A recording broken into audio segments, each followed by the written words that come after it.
भगवान विष्णु ने किया लोक कल्याण के लिए छल। हिंदू धर्म में कहते हैं कि ब्रह्मा जी जन्म देने वाले, विष्णु पालने वाले और शिव वापस ले जाने वाले देवता हैं।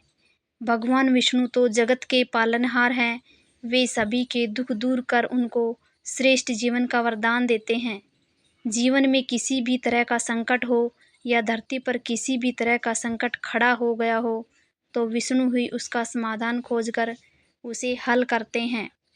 भगवान विष्णु ने ही नरसिंह अवतार लेकर एक और जहां अपने भक्त प्रहलाद को बचाया था, वहीं क्रूर हिरण्यकश्यप से प्रजा को मुक्ति दिलाई थी। उसी तरह वराह अवतार लेकर उन्होंने महाभयंकर हिरण्यकश्यप का वध करके देव, मानव और अन्य सभी को भय मुक्त किया था। उन्होंने ही महाबली और मायावी राजा बलि से देवताओं की रक्षा की थी। इसी तरह श्री हरि विष्णु ने कुछ ऐसे कार्य किए थे जिनको जन कल्याण के लिए किया गया छल कहा गया। यदि वे ऐसा नहीं करते तो कई देवी और देवताओं की जान संकट में होती। तो आओ जानते हैं श्री हरि विष्णु द्वारा जनहित में किए गए 5 छल। भस्मासुर का नाम सुनकर सभी को उसकी कथा याद हो आई होगी। भस्मासुर के कारण भगवान शंकर की जान संकट में आ गई थी। हालांकि भस्मासुर का नाम कुछ और था, लेकिन भस्म करने का वरदान प्राप्त करने के कारण उसका नाम भस्मासुर पड़ गया। भस्मासुर एक महापापी असुर था। उसने अपनी शक्ति बढ़ाने के लिए भगवान शंकर की घोर तपस्या की और उनमें अमर होने का वरदान मांगा। लेकिन भगवान शंकर ने कहा कि तुम कुछ और मांग लो।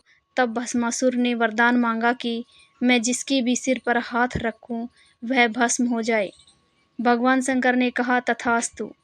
भस्मासुर ने इस वरदान के मिलते ही कहा, भगवान क्यों न इस वरदान की शक्ति को परख लिया जाए। तब वह स्वयं शिवजी के सिर पर हाथ रखने के लिए दौड़ा। शिवजी भी वहां से भागे और विष्णु जी की शरण में छुप गए। तब विष्णु जी ने एक सुंदर स्त्री का रूप धारण कर भस्मासुर को आकर्षित किया। भस्मासुर शिव को भूलकर उस सुंदर स्त्री के मोहपाश में बंध गया। मोहिनी स्त्री रूपी विष्णु ने भस्मासुर को खुद के साथ नृत्य करने के लिए प्रेरित किया। भस्मासुर तुरंत ही मान गया। नृत्य करते समय भस्मासुर मोहिनी की ही तरह नृत्य करने लगा और उचित मौका देखकर विष्णु जी ने अपने सिर पर हाथ रखा।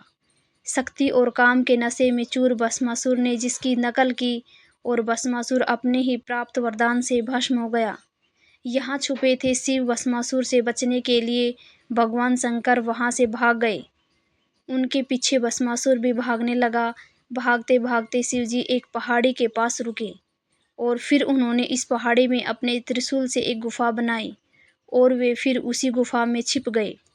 बाद में विष्णु जी ने आकर उनकी जान बचाई। माना जाता है कि वह गुफा जम्मू से 150 किलोमीटर दूर त्रिकुटा की पहाड़ियों पर है। इन खूबसूरत पहाड़ियों को देखने से ही मन शांत हो जाता है। इस गुफा में हर दिन सैकड़ों की तादाद में शिव भक्त शिव की आराधना करते हैं।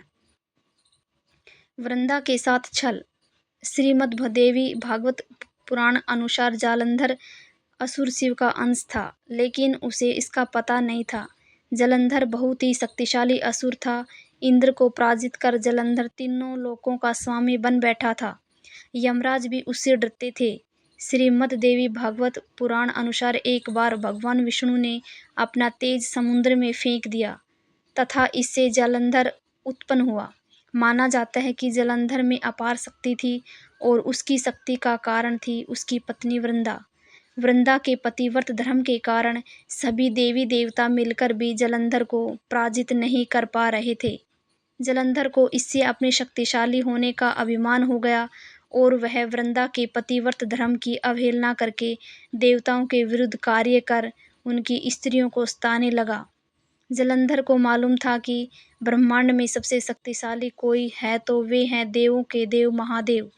जालंधर ने खुद को सर्वशक्ति रूप में स्थापित करने के लिए क्रमशः पहले इंद्र को परास्त किया और त्रिलोकाधिपति बन गया। इसके बाद उसने विष्णु लोक पर आक्रमण किया। जालंधर ने विष्णु को परास्त कर देवी लक्ष्मी को विष्णु से छीन लेने की योजना बनाई। इसके चलते उसने बैकुंठ पर आक्रमण कर दिया। लेकिन देवी लक्ष्मी ने जालंधर से कहा कि हम दोनों ही जल से उत्पन्न हुए हैं। इसलिए हम भाई बहन हैं। देवी लक्ष्मी की बातों से जलंधर प्रभावित हुआ और लक्ष्मी को बहन मानकर बैकुंठ से चला गया। इसके बाद उसने कैलाश पर आक्रमण करने की योजना बनाई और अपने सभी असुरों को इकट्ठा किया और कैलाश जाकर देवी पार्वती को पत्नी बनाने के लिए प्रयास करने लगा। इससे देवी पार्वती क्रोधित हो गई और तब महादेव को जलंधर से युद्ध करना पड़ा। लेकिन वृंदा के अस्तित्व के कारण भगवान शिव का हर प्रहार जलंधर निष्फल कर देता था। अंत में देवताओं ने मिलकर योजना बनाई और भगवान विष्णु जलंधर का वेश धारण करके वृंदा के पास पहुंच गए। वृंदा भगवान विष्णु को अपना पति जलंधर समझकर उनके साथ पत्नी के समान व्यवहार करने लगी। इससे वृंदा का पतिव्रत धर्म टूट गया और शिव ने जलंधर का वध कर दिया। विष्णु द्वारा अस्तित्व भंग किए जाने पर वृंदा ने आत्मदाह कर लिया। तब उसकी राख के ऊपर तुलसी का एक पौधा जन्मा। तुलसी देवी वृंदा का ही स्वरूप है, जिसे भगवान विष्णु लक्ष्मी से भी अधिक प्रिय मानते हैं। भारत के पंजाब प्रांत में वर्तमान जालंधर नगर जलंधर के नाम पर ही है। जालंधर में आज भी असुरराज जलंधर की पत्नी देवी वृंदा का मंदिर मोहल्ला कोट किशकंद में स्थित है। मान्यता है कि यहाँ एक प्राचीन गुफा थी जो सीधी हरिद्वार तक जाती थी। माना जाता है कि प्राचीन काल में इस नगर के आसपास 12 तालाब हुआ करते थे। नगर में जाने के लिए नाव का सहारा लेना पड़ता था। मोहिनी बनकर किया असुरों के साथ छल। जब इंद्र दैत्यों के राजा बलि से युद्ध में हार गए, तब हताश और निराश हुए देवता ब्रह्मा जी को साथ लेकर श्री हरि विष्णु के आश्रय में गए और उनसे अपना स्वर्गलोक वापस पाने के लिए प्रार्थना करने लगे। श्री हरि ने कहा कि आप सभी देवतागण दैत्यों से सुलह कर लें और उनका सहयोग पाकर मंदराचल को मथानी तथा वासुकी नाग को रस्सी बनाकर क्षीर सागर का मंथन करें। समुद्र मंथन से जो अमृत प्राप्त होगा उसे पिलाकर मैं आप सभी देवताओं को अजर अमर कर दूंगा। तत्पश्चात ही देवता दैत्यों का विनाश करके पुनः स्वर्ग का आधिपत्य पा सकेंगे। देवताओं के राजा इंद्र दैत्यों के राजा बलि के पास गए और उनके समकक्ष समुद्र मंथन का प्रस्ताव रखा और अमृत की बात बताई। अमृत के लालच में आकर दैत्य ने देवताओं का साथ देने का वचन दिया। देवताओं और दैत्यों ने अपनी पूरी शक्ति लगाकर मंदराचल पर्वत को उठाकर समुद्र तट पर लेकर जाने की चेष्टा की, लेकिन नहीं उठा पाए। तब श्री हरि ने उसे उठाकर समुद्र में रख दिया। मंदराचल को मथानी एवं वासुकी नाग की रस्सी बनाकर समुद्र मंथन का शुभ कार्य आरंभ हुआ। श्री विष्णु की नज़र मथानी पर पड़ी, जो कि अंदर की ओर धंसती चली जा रही थी। यह देखकर उन्होंने स्वयं कश्यप बनाकर अपनी पीठ पर मंदराचल पर्वत को रख लिया। तत्पश्चात समुद्र मंथन से लक्ष्मी, कौस्तुभ, पारिजात, शुरा, धन्वंतरी, चंद्रमा, पुष्पक, ऐरावत, पांचजन्य, शंख, रंभा, कामधेनु, उच्चैःश्रवा और अंत में अमृत कुंभ निकले, जिसे लेकर धन्वंतरी जी आए। उनके हाथों से अमृत कलश छीनकर दैत्य भागने लगे, ताकि देवताओं से पूर्व अमृतपान करके वे अमर हो जाएं। दैत्यों के बीच कलश के लिए झगड़ा शुरू हो गया और देवता हताश खड़े थे। श्री विष्णु अति सुंदर नारी का रूप धारण करके देवता और दैत्यों के बीच पहुंच गए और उन्होंने अमृत को समान रूप से बांटने का प्रस्ताव रखा। दैत्यों ने मोहित होकर अमृत का कलश श्री विष्णु को सौंप दिया। मोहिनी रूपधारी विष्णु ने कहा कि मैं जैसे भी विभाजन का कार्य करूं, चाहे वह उचित हो या अनुचित, तुम लोग बीच में बाधा उत्पन्न न करने का वचन दो, तभी मैं इस काम को करूंगी। सभी ने मोहिनी रूपी भगवान की बात मान ली। देवता और दैत्य अलग अलग पंक्तियों में बैठ गए। मोहिनी रूप धारण करके विष्णु ने छल से सारा अमृत देवताओं को पिला दिया, लेकिन इससे दैत्यों में भारी आक्रोश फैल गया। असुरराज बलि के साथ छल। असुरों के राजा बलि की चर्चा पुराणों में बहुत होती है। वह अपार शक्तियों का स्वामी लेकिन धर्मात्मा था। दान पुण्य करने में वह कभी भी पीछे नहीं रहता था। उसकी सबसे बड़ी खामी यह थी कि उसे अपनी शक्तियों पर घमंड था और वह खुद को ईश्वर के समकक्ष मानता था। और वह देवताओं का घोर विरोधी था। कश्यप ऋषि की पत्नी दिति के दो प्रमुख पुत्र हिरण्यकश्यप और हिरणाक्ष थे। हिरण्याकश्यप के चार पुत्र थे, अनुहल्लाद, हल्लाद, भक्त प्रहलाद और सहल्लाद। प्रहलाद के कुल में विरोचन के पुत्र राजा बलि का जन्म हुआ। राजा बलि का राज्य संपूर्ण दक्षिण भारत में था। उन्होंने महाबलीपुरम को अपनी राजधानी बनाया था। आज भी केरल में ओणम का पर्व राजा बलि की याद में ही मनाया जाता है। राजा बलि ने विश्व विजय की सोचकर अश्वमेध यज्ञ किया और इस यज्ञ के चलते उसकी प्रसिद्धि चारों ओर फैलने लगी। अग्निहोत्र सहित उसने 98 यज्ञ संपन्न कराए थे और इस तरह उसके राज्य और शक्ति का विस्तार होता ही जा रहा था।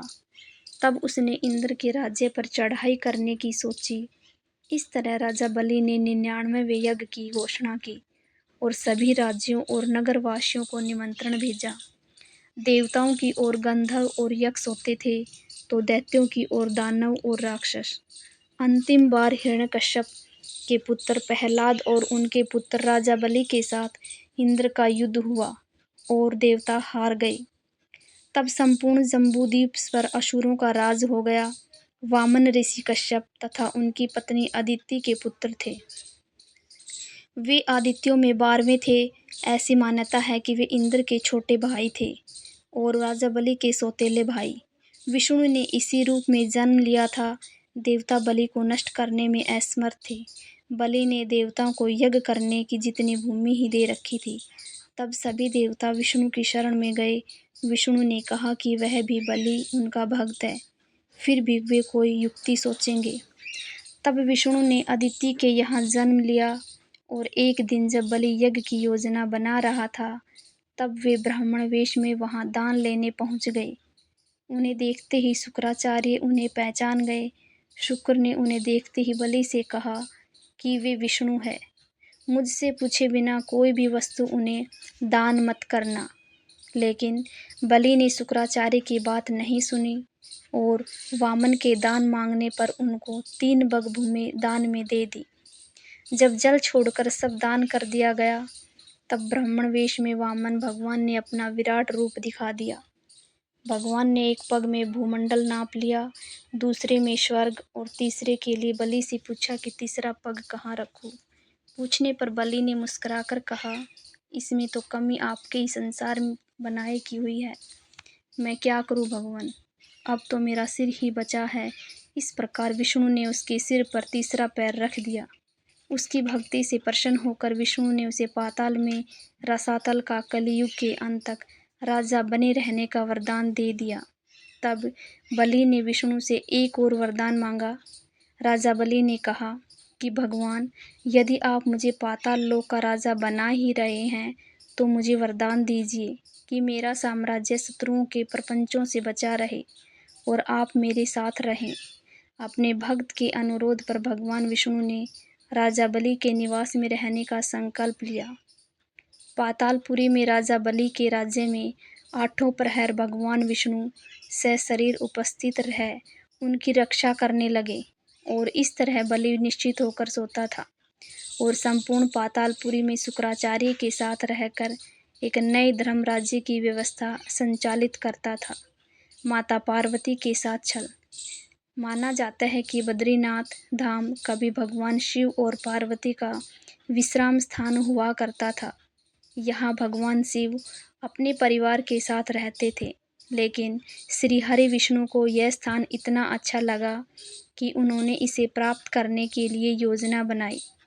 पुराण कथा के अनुसार सतयुग में जब भगवान नारायण बद्रीनाथ आए, तब यहाँ बद्रियों यानी बेर का वन था और यहाँ भगवान शंकर अपनी अर्धांगिनी पार्वती जी के साथ मजे से रहते थे। एक दिन श्री हरि विष्णु बालक का रूप धारण कर जोर जोर से रोने लगे। उनके रुदन को सुनकर माता पार्वती को बड़ी पीड़ा हुई।